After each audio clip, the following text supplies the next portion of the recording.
मेरे साथ आओ पुत्र। अप्रैल 1938 में हमारी बदली हो गई और हम रेड की सर्किट से व्हाइट वाटर आ गए। एक साल बाद पादरी होमर एजबरी कॉलेज से निकले। वह हमारे जिला एल्डर के बेटे फिलिप ब्रुक्स स्मिथ के सहपाठी थे। स्वयं पादरी स्मिथ इंडियाना राज्य के मेधावी प्रचारक थे। परमेश्वर ने उन्हें यीशु मसीह वरन क्रूज पर चढ़ाए हुए यीशु मसीह का महान प्रचारक बनाया था। उन्होंने पासबानी के लिए निवेदन किया तो पादरी स्मिथ ने उन्हें रेड की सर्किट भेज दिया। मेरी उनसे मुलाकात 1939 में न्यू कैसल इंडियाना में हुई।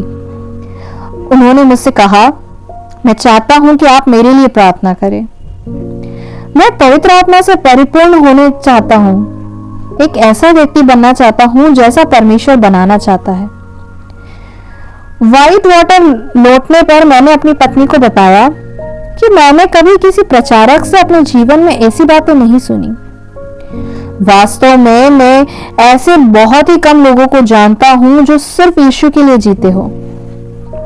लेकिन आज जब मैंने एक व्यक्ति को यह कहते सुना कि मैं ऐसा बनना चाहता हूं जैसा प्रभु मुझे बनाना चाहता है, तो मेरे हर्ष एवं आश्चर्य की सीमा न रही।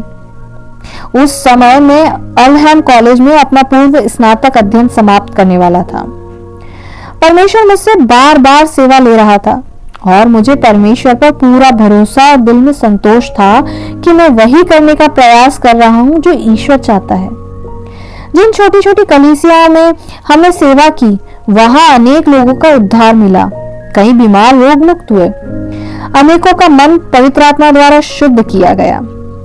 इन सब उपलब्धियों के बावजूद मुझे यह लग रहा था कि पासबानी ईश्वर की योजना के अनुसार मेरा जीवन लक्ष्य नहीं है। दिन भर की पढ़ाई के बाद मैं अपनी पत्नी से कहता, मेरे बचपन में मेरी सब गायें अपने अपने स्थान पर होती थी, मगर मैं अभी तक अपने उपयुक्त स्थान पर नहीं हूं। परमेश्वर मुझे किसी चीज की ओर बुला रहा है। यीशु मुझसे जो सेवा ले रहा था उसके लिए मैं अत्यंत आभारी था, परंतु यह विचार मेरा पीछा नहीं छोड़ रहा था। परमेश्वर मुझे किसी और चीज की ओर बुला रहा जो अभी मुझसे दूर है, मुझसे कहीं आगे है। अब हमारे 3 नन्ही मुन्नी बच्चियां थी। मैं यूनिवर्सिटी के दूसरे वर्ष में था। 1936 में जॉयस ली का जन्म हुआ। 24 मई 1934 को जुड़वा लड़कियां पैदा हुई।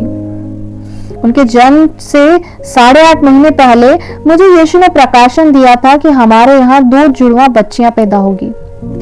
जब मैंने फ्लोरेंस को बताया तो उनकी जो प्रतिक्रिया हुई वह मैं कभी नहीं भूल पाऊंगा।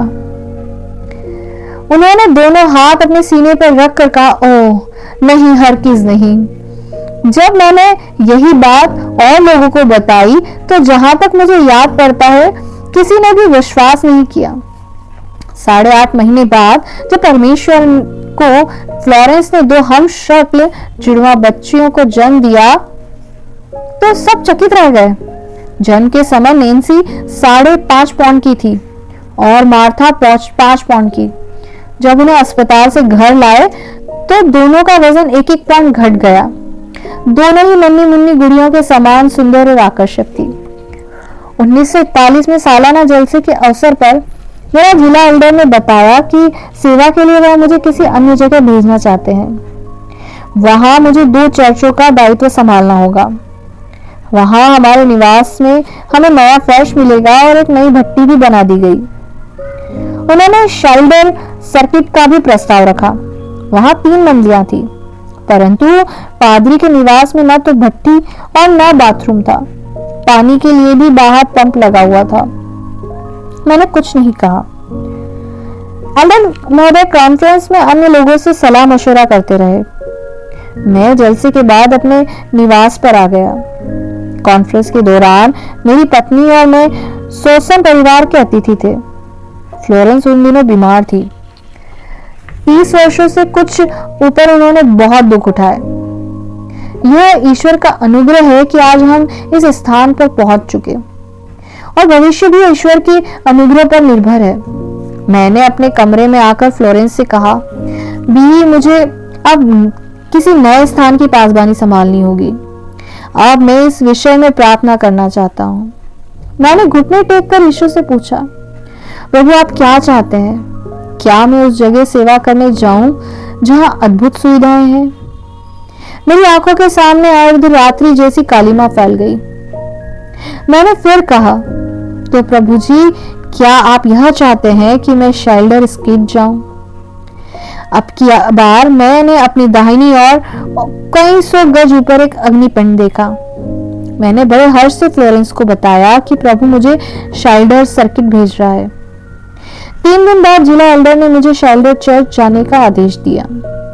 शेल्डर चर्च की पासबानी आकर्षक न थी, परंतु यही वह स्थान था जो प्रभु ने मुझे प्रार्थना में दिखाया था। हम मई 1941 में यहाँ आ गए। मेरी प्रसन्नता की कोई सीमा न थी, क्योंकि प्रभु ने ही स्वयं मुझे इस स्थान के लिए चुना था। मजे की बात तो यह है कि घर के अंदर कोई बाथरूम नहीं था और पानी भी हमें बाहर से लाना पड़ता था। फिर भी हम खुश थे। मैं कभी कभी लॉन में खड़ा हो जाता और फ्लोरेंस से कहता, मैं यहाँ इतना खुश हूँ मानो व्हाइट हाउस सा में लग रहा हूँ। खुशी का कारण भी था, यीशु हमें यहाँ लेके आए थे। हम सांसारिक रीति से अभी बहुत नीचे थे, परंतु प्रभु हमें आत्मिक जीवन में अद्भुत ऊंचाइयों की ओर ले जा रहा था। हमारे पास कुछ भी न था, परंतु हमारे पास सब कुछ था, यीशु जो हमारे साथ था। आज हम बहुत खुश हैं जबकि हमारे पास कुछ भी नहीं, लेकिन कल जब हमारे पास सब कुछ होगा तो खुशी से हमारा क्या हाल होगा। यीशु जानता था कि हम विश्वास योग्य हैं, हर परिस्थिति में हम उसके वफादार हैं। परमेश्वर ने मेरा मार्गदर्शन किया और शेल्डर चर्च में अद्भुत कार्य हुए। तीनों कलीसियाओं में प्रेम और एकता के बंधन में ऐसे जुड़ गए मानो वह एक ही हो। मेरे सेवा काल में कुल 90 व्यक्तियों का उद्धार हुआ। आंधी तूफान से बचाव के लिए विश्वासियों ने पादरी के निवास में नई खिड़कियां लगवाई, एक नया कुआं खुदवाया गया और चालू पानी की स्थायी व्यवस्था की गई। इसके अलावा हमने चर्च के सदस्यों में से एक गायक दल तैयार किया। शुरू में लोगों ने अपनी मजबूरियां पेश की। अरे साहब, हम तो किसान हैं, हम तो कसाई हैं, हम तो कारखाने में काम करते हैं, हम गाना क्या जाने। लेकिन जब हमने मिलकर प्रयास किया और फ्लोरेंस ने अपना पियानो संभाला तो प्रभु की कृपा से हम सब के सब गायक बन गए। जब मैंने पूर्व स्नातक अध्ययन समाप्त कर लिया तो मेरे जिला एल्डर ने मुझे ईश विज्ञान का समुचित प्रशिक्षण प्राप्त करने के लिए शिकागो के करीब एक विद्यालय में भेजा। अपने बीवी बच्चों को छोड़कर सोमवार के दिन मैं स्कूल चला जाता था। मुझे 4 दिन पढ़ना होता था। उसके बाद मैं घर लौटकर इतवार की आराधना की तैयारी करता था। जब मैं इस विद्यालय की भव्य इमारतों के बीच चलता फिरता था तो ईश्वर विशेष रूप से मेरे साथ होता था। मैं ईश्वर से कहता, हे इब्राहिम के परमेश्वर, हे एलिया के परमेश्वर, क्या तूने मुझे इस स्थान के लिए बुलाया है? क्या यह तेरी मर्जी है? मुझे कोई तसल्ली नहीं मिली। मैं वहां आनंदित नहीं था। मैं मनुष्यों के साथ साथ चल रहा था और वही कर रहा था जो मेरे प्रियजन, मेरे माता पिता, जिला एल्डर, पासबान, सहकर्मी और मित्र चाहते थे। जहां तक हो सकता था मैं परमेश्वर की सेवा में रहने का प्रयास कर रहा था और साथ ही अपने प्रियजनों को भी खुश रखना चाहता था। जब मैं दूसरे हफ्ते उच्च शिक्षा के इस केंद्र में पहुंचा तो परमेश्वर बराबर मुझसे वार्ता करता रहा। पवित्र आत्मा की प्रेरणा और यीशु की संगति मुझे निरंतर प्राप्त थी, परंतु मैं स्पष्ट रूप से परमेश्वर की मंशा समझ नहीं पा रहा था। फिर भी मुझे यह संतोष था कि परमेश्वर का आत्मा मुझसे कार्य कर रहा है। तीसरे हफ्ते जब मैं विद्यालय पहुंचा तो सबसे पहले तो मैंने अपने खाने का खर्चा और कमरे का किराया चुकाया। जिस कमरे में मैं रहता था उसमें 2 अन्य नौजवान भी रहते थे। बिल चुकाकर मैं कमरे में आ गया और एक लेख तैयार करने लगा। लेख का शीर्षक था, बाइबल के संबंध में 10 बातें जिन पर मैं विश्वास रखता हूं। मैं बड़ी उलझन में था क्योंकि मेरे बाइबल प्रोफेसर और उनके साथियों को यह विश्वास ही न था कि बाइबल परमेश्वर का वचन है और पवित्र आत्मा की प्रेरणा से रचा गया है। कुछ विद्यार्थियों ने महिला प्रोफेसर से यह पूछा कि जब वह बाइबल को ईश्वरकृत नहीं मानते तो प्रेरितों का धर्म समाचार किस आधार पर पढ़ाती हैं? उन्होंने जवाब दिया, हम अपने पूर्वज का आदर करते हैं और इसीलिए हम उनका धर्मसार पढ़ाते हैं। मैं बाइबल को आदि से अंत तक परमेश्वर का वचन मानता हूं। यदि ऐसा ना होता तो पवित्र आत्मा हरगिज मेरे द्वारा काम न करता। बाइबल मनुष्य के साथ परमेश्वर के संबंधों का, उसके सहचरण का, उसके कार्यकलाप का इतिहास है। बाइबल पवित्र आत्मा का वरदान है। अनेकों विद्वान इसमें विसंगतियां ढूंढते हैं, परंतु मैं इसमें परमेश्वर की इच्छा देखता हूं क्योंकि मैं मानता हूं कि बाइबल परमेश्वर का पवित्र ग्रंथ है। मैं शीर्षक के अनुसार लिखने का प्रयास करने में लगा। मैंने आकाश की ओर सिर उठाया और इस प्रार्थना को शुरू किया, हे परमेश्वर। जैसे ही मेरे मुंह से यह शब्द निकला, परमेश्वर ने मुझे अजीब व गरीब चीजें दिखाई। मैंने देखा कि पृथ्वी मेरे सामने है और चारों तरफ से उसे एक भयंकर तूफान ने घेर रखा है। मैंने अपने बचपन में मार्च अप्रैल महीनों में एक बार पश्चिम की और बादल का एक भयंकर तूफान उठते देखा था। जमीन को घने अंधकार ने ढक लिया है और सारी पृथ्वी पाप में डूब गई है। बड़ा भयंकर अंधेरा था। जितना हमने सोचा है, पाप उससे भी ज्यादा भयंकर है। मैंने देखा कि पृथ्वी पाप से कुरूप हो रही है। स्त्री पुरुष, युवक युवतियां, कोई भी इसके हमले से बचा नहीं है। पाप की विकराल दुष्ट आत्मा ने सारी पृथ्वी को अपने चंगुल में दबोच रखा है। मैंने फरियाद की, प्रभु रोशनी दीजिए, प्रभु आप कहाँ हैं? जब मैंने सिर उठाया तो ऊपर रोशनी देखी। उस रोशनी में प्रभु को देखा।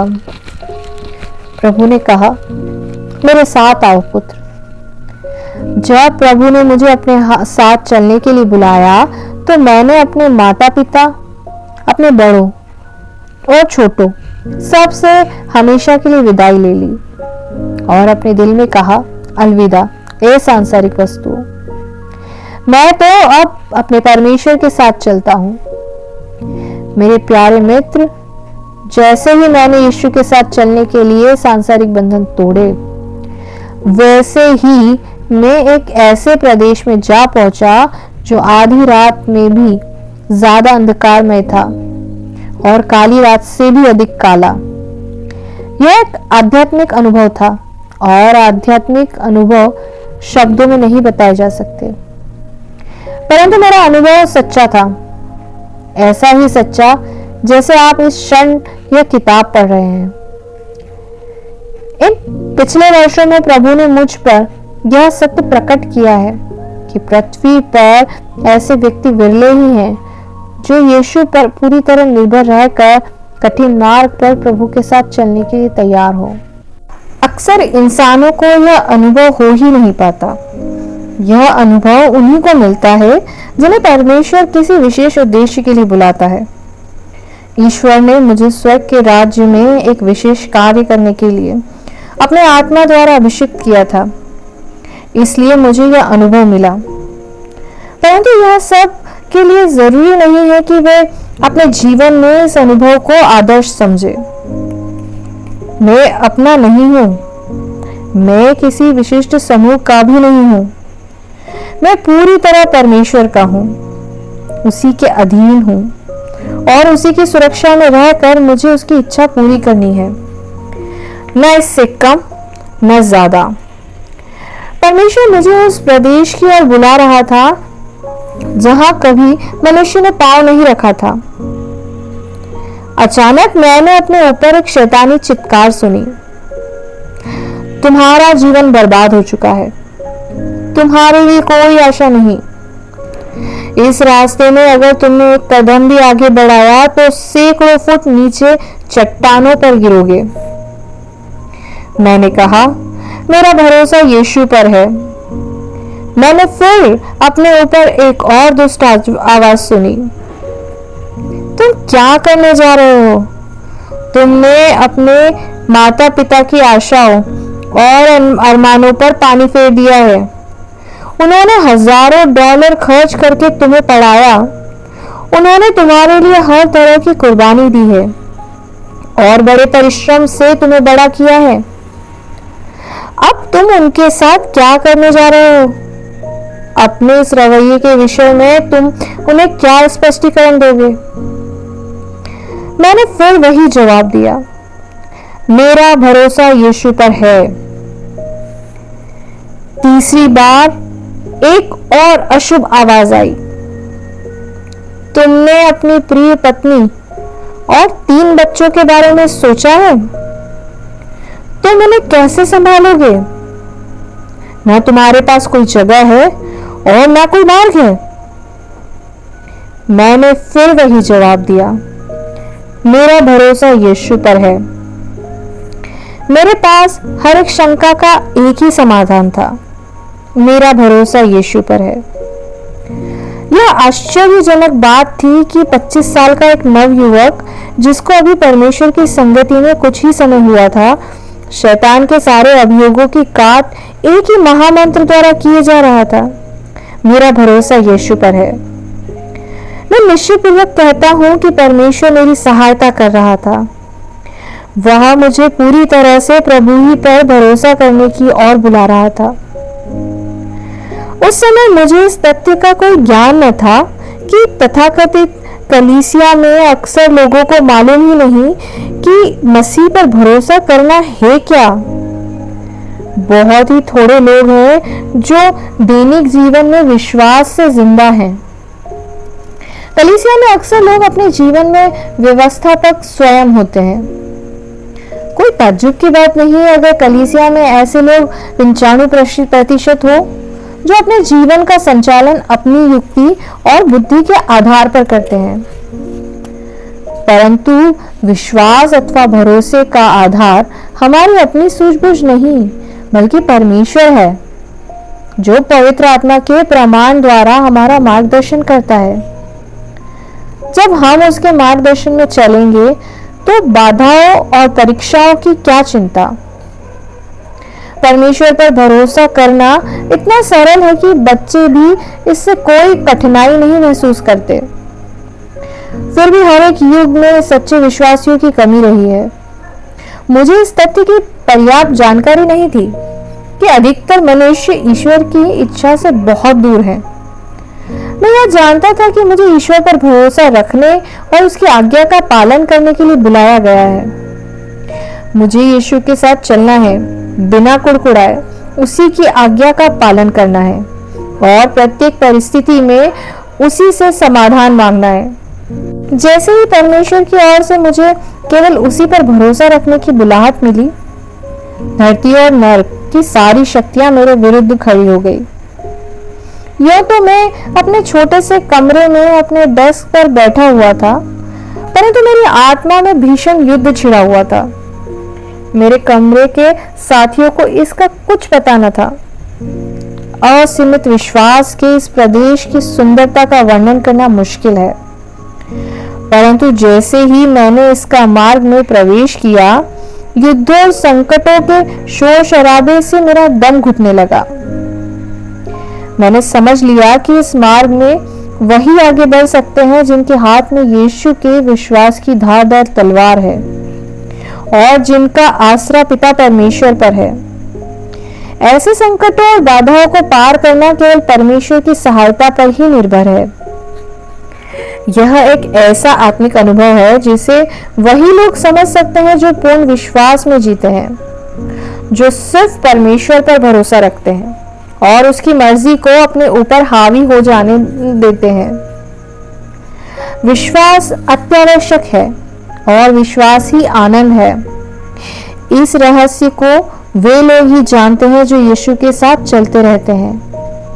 सच्चा विश्वास चर्च की ओर नहीं देखता, धार्मिक नेताओं की ओर नहीं देखता, किसी की ओर नहीं देखता, बस यीशु की ओर ताकता रहता है।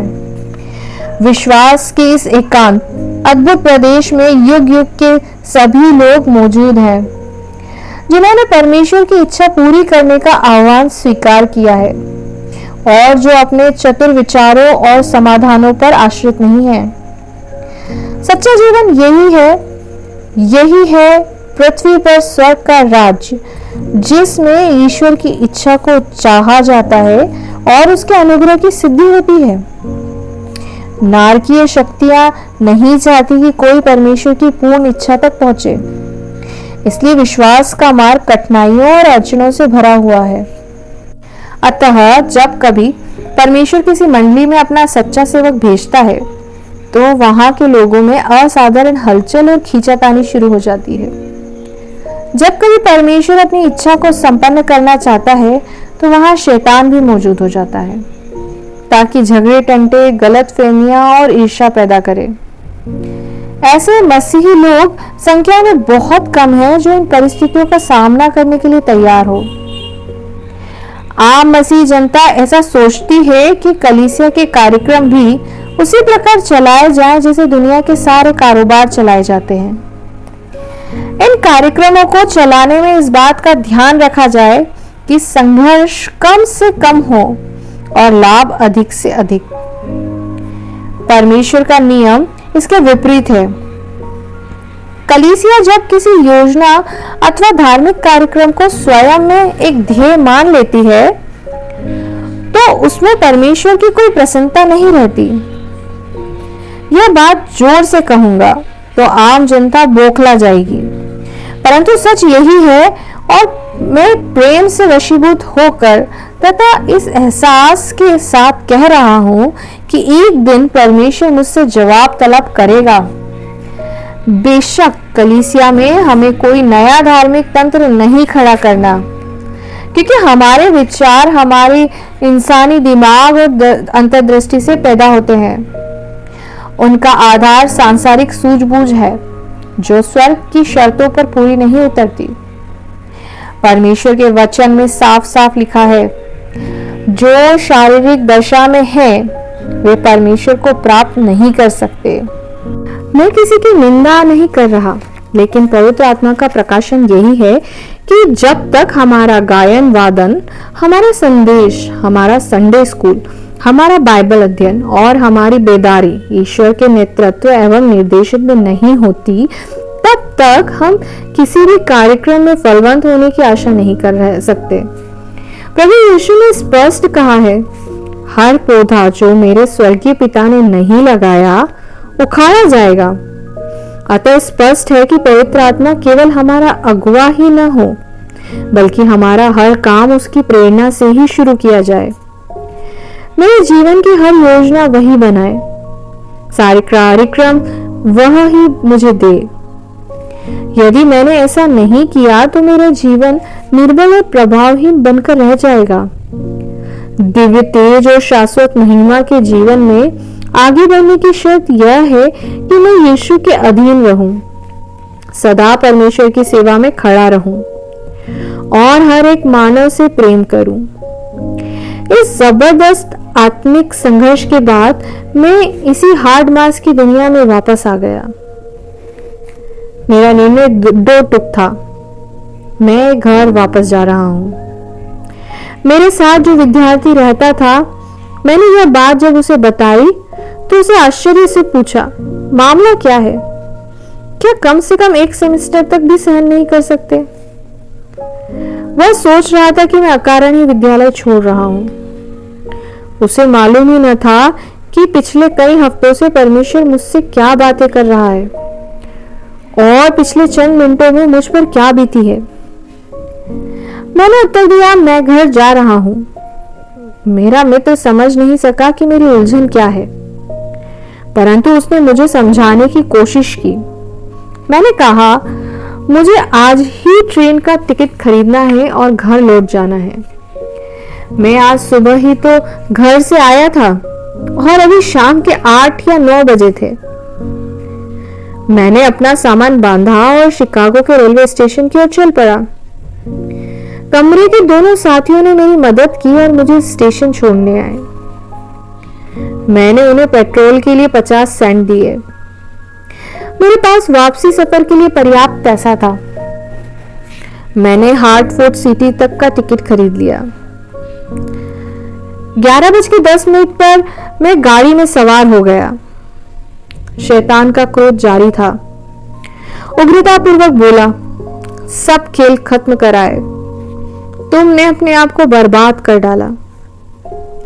मैंने उत्तर दिया, मेरा भरोसा यीशु पर है। शैतान मुझे दोष देता रहा। वह तो यही चाहता था कि मैं अपने आप को दोषी, झूठा और भ्रमित समझूं। मैं भी उसे एक ही उत्तर देता रहा, मेरा भरोसा यीशु पर है। मेरे अंदर उस समय जो संघर्ष हो रहा था उसको समझाना संभव नहीं है। हाँ, वही लोग इसे समझ सकते हैं जो अपना मन संसार की हर चीज से हटाकर यीशु के साथ चल पड़े हैं। सबको छोड़कर भी मैं खुश था। भविष्य का कुछ पता न था, परंतु मन संतुष्ट था। गाड़ी छोटे से छोटे गांव पर रुक रुक कर और बहुत धीमी चाल से चल रही थी। मुझसे जरा फासले पर पीछे की और एक शराबी बैठा था। गाड़ी रुक जाती थी, फिर चल पड़ती थी, फिर रुक जाती थी, फिर चल पड़ती थी। 4 घंटे तक यह तमाशा चलता रहा। मैं भी यीशु से लगातार साहस और सामर्थ्य के लिए विनती करता रहा। शैतान डरावने सुझाव मेरे मन में डालने लगा। हार्टफोर्ड सिटी से घर पहुंचने का कोई साधन नहीं है। तुम वहां किसी को जानते भी नहीं हो। तुम्हारे बीवी बच्चे वहां से 10 मील दूर रहते हैं। उनके पास फोन भी नहीं है। हार्टफोर्ड से शेल्डर कोई बस 5:30 या 5 बजे से पहले नहीं जाती। बारिश हो रही है, तुम भीग जाओगे, तुम्हें निमोनिया हो जाएगा, तुम मर जाओगे। तुम्हें याद नहीं, तुम एक बार अधमरे हो चुके हो। हाँ, मुझे याद है। मुझे याद है कि एक बार मैं मौत के मुंह में पहुंच गया था। यह बात मुझे डॉक्टर क्रैमर ने बताई थी। बचपन में मुझे बहुत सख्त निमोनिया हो गया था। मेरे हांफने की आवाज कमरे के बाहर किचन के पंप हाउस तक पहुंचती थी। सब में यह खबर फैल गई थी कि मैं सुबह होने तक सिधार हो जाऊंगा। मुझे एक एक सांस के लिए संघर्ष करना पड़ रहा था। 9 वर्ष की पूर्व संध्या थी। मेरे माता पिता मेरे पालने के पास बैठे थे। कोई किसी से बात नहीं कर रहा था। एक अनजाने से डर ने दोनों को घेर रखा था। माँ ने मुझे बताया, मैं सोच रही थी कि तुम रात भी नहीं गुजार पाओगे, पर यीशु के अनुग्रह ने मुझे बचा लिया। फिर भी शैतान मेरे दिमाग पर हमले किया जा रहा था। तुम भीग जाओगे, तुम्हें निमोनिया हो जाएगा, तुम मर जाओगे। 3:30 बजे सुबह ट्रेन हार्टफोर्ड सिटी स्टेशन पहुंची। अक्टूबर का महीना, डिपो में काफी अंधेरा था। मेरी हालत गंभीर थी। मैं अभी घर से 10 मील दूर था और घर पर कोई नहीं जानता था कि मैं लौट रहा हूं। राजमार्ग की मरम्मत हो रही थी, इसलिए इधर से वाहनों का आना जाना बंद था। एक झटके के साथ ट्रेन रुकी और मैं सामान उठाकर कोच की सीढ़ियों की ओर बढ़ा। अंधेरा तो गहरा था, मगर सीढ़ियों के नीचे मैंने रोशनी की एक नन्ही सी किरण देखी। अंधेरे में से किसी की आवाज आई, श्रीमान, क्या कहीं जाना चाहते हैं? जी हाँ, मैंने विस्मयपूर्वक उत्तर दिया। मैं घर जाना चाहता हूँ। मेरी कार स्टैंड पर है। कभी कभी मैं सुबह सवेरे इस गाड़ी के लिए आता हूँ, मुझे उत्तर मिला। प्रभु की जय हो। मैंने करीब जाकर उन बुजुर्ग को देखा। वह सीढ़ियों के नीचे खड़े थे। जो रोशनी में देख रहा था वह उनकी टोपी की चमकदार काली चोंच का प्रतिबिंब था। आह, उन्हें देखकर मैं खुशी से बेहाल हो गया। मेरा दिल प्रभु की स्तुति से भर गया। और मेरी हालत अकथनीय थी। एक पल के लिए सोचिए, अगर यह बुजुर्ग यहाँ मौजूद ना होता तो क्या होता। इस ट्रेन पर वह हमेशा नहीं आते थे। वह ना होते तो मुझे अकेले ही अपने सूटकेस को ढोना पड़ता। बरसात की नमी को मेरे शरीर सहन नहीं कर पाता। अवश्य ही गंभीर रूप से बीमार पड़ जाता। प्रभु का धन्यवाद हो, यह बुजुर्ग इंसान मेरी सहायता के लिए वहां पहले से मौजूद था। सिर्फ $2 के एवज में इस दयालु मनुष्य ने मुझे 10 मील दूर मेरे निवास स्थान तक पहुंचा दिया। उसे धन्यवाद देकर मैंने अपने दोनों सूटकेस उठाए और दहलीज में आकर अपनी विशिष्ट रीति से द्वार खटखटाया। मैंने अपनी पत्नी के साथ द्वार खटखटाने की गुप्त प्रणाली तय कर ली थी, ताकि वह शंका और भय में पड़े बिना द्वार खोल दे। कभी किसी को मत डराओ, कभी अपनी बीवी या माता पिता और भाई बहनों को भयभीत न कीजिए। आत्मा से भरे हुए लोग छोटी छोटी शरारतों से भी दूर रहते हैं, क्योंकि शरारतें यीशु मसीह के मधुर स्वभाव से मेल नहीं खाती। कोमलता, दीनता, दया, सहृदयता और सहानुभूति आदि वे गुण हैं जिनसे यीशु के स्वभाव की सुंदरता प्रकट होती है। आज भी वह दृश्य मेरी आंखों के सामने। ड्योडी की बत्तियां जल रही थी। जब मैं घर पर नहीं होता था तो रात को बत्तियां जली रखी जाती थी। फ्लोरेंस आंखों को मसलती हुई द्वार की ओर आई। अभी नींद का खुमार बाकी था। उन्होंने द्वार पर लगे हुए पुरानी तर्ज के ताले को खोला और एक सवालिया निशान बंद कर मेरे सामने खड़ी हो गई। क्या हुआ? उन्होंने आश्चर्य से पूछा। उनकी हैरानी स्वाभाविक थी। सुबह को तो मैं घर पर ही था, मैंने उत्तर दिया। कुछ नहीं प्रिय, मैं ईश्वर के साथ चलने के लिए घर वापस आ गया हूं।